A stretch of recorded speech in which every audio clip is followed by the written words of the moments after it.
Russian President Vladimir Putin isn't in Indonesia to attend the G20 summit, but Russian oil is all over the region. Russian oil is flooding Asia, and that shows just how successfully Moscow is being able to find big markets for its displaced oil. Why displaced oil? Because this oil was originally meant for Europe. However, Europe is about to ban purchases of seaborne Russian oil. That means it won't be buying Russian oil in about 3 weeks.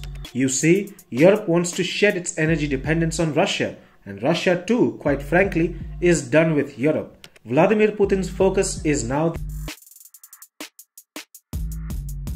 Vladimir Putin knows he can sell oil to huge Asian markets like India, China, and countries in Southeast Asia.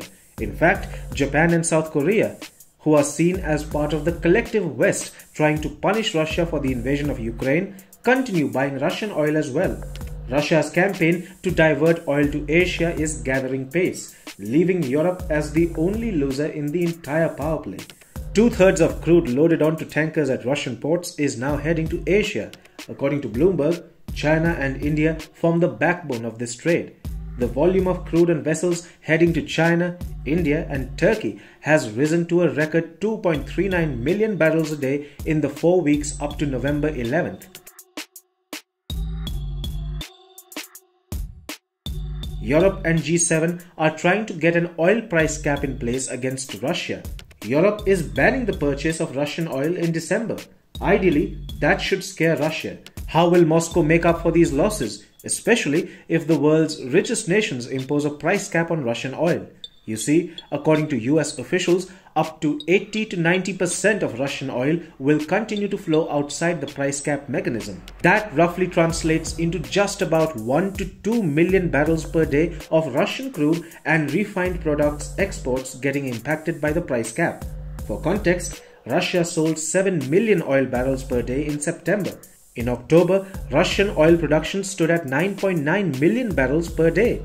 Just between November 5th and 11th, Russia shipped 2.9 million barrels every day. So, Russia has a solid plan to skirt the West's price cap on its oil if and when it comes into being.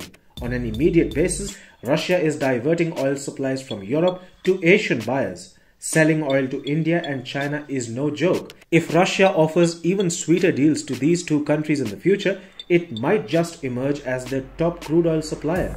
Russia is playing for the long haul and is building an alternative market for itself.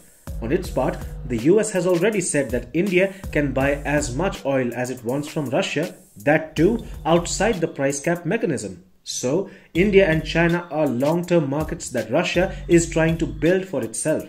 Europe, meanwhile, will definitely feel the pain of parting with Russian oil. Russia influences major decisions within OPEC+, and Europe's supplies, let's just say, are far from secure. Do you think Europe made a big mistake?